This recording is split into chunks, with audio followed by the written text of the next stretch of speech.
best of all, these amazing masks are available where Bud and Bud Light are sold. So, next time...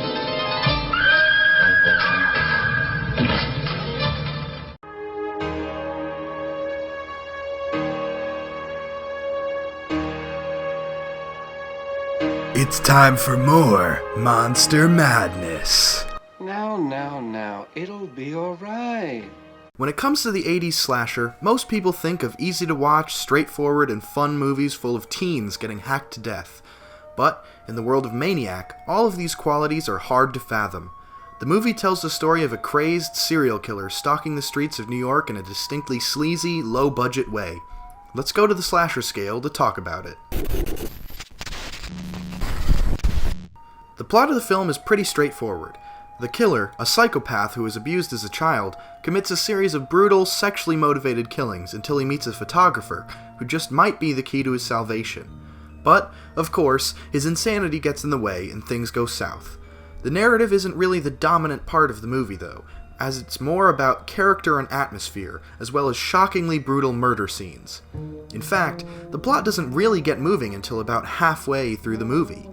In terms of character work, though, the film laid the groundwork for countless others, especially Henry Portrait of a Serial Killer, one of the all-time greats of the genre. And, although the bleakness and payoff aren't quite on the same scale as Henry, the roots that Maniac laid shine through brighter than the neon lights in the red light district of New York. In the plot category, Maniac takes home a 2. The scariness of this movie isn't about tension, jump scares, or anything that a traditional slasher would offer. Instead, this picture sinks its hooks in you with atmosphere, sleaze, and brutality. The kills are shown with such blunt frankness and lack of style that it almost feels like a snuff film, making them really stomach-churning and effective. This movie is definitely a bit much for some people, so I wouldn't recommend it for casual Halloween party viewing. In terms of scares, it gets a 3. Needless to say, in a movie so bleak and gritty, absolutely nothing is funny. This movie is a void of comedy, but that's a deliberate choice. So for comedy, it's a 0.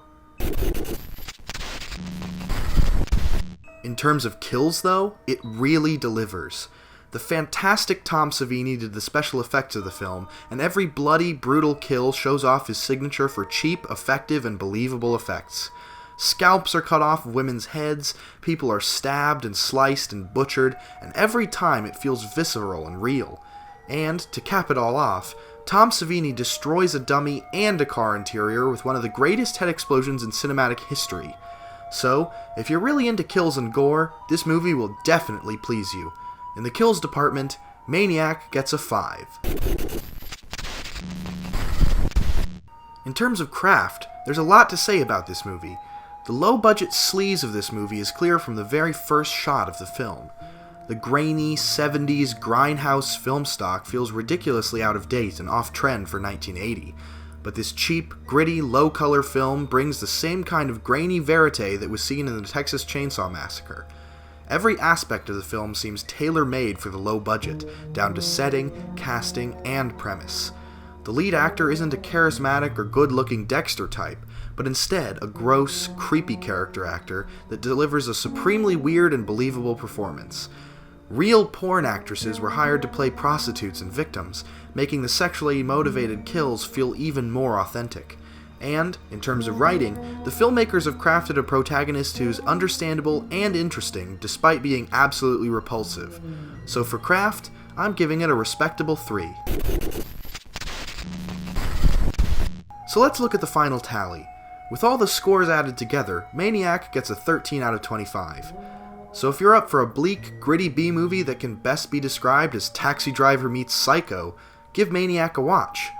That's all for now, and until next time, stay spooky.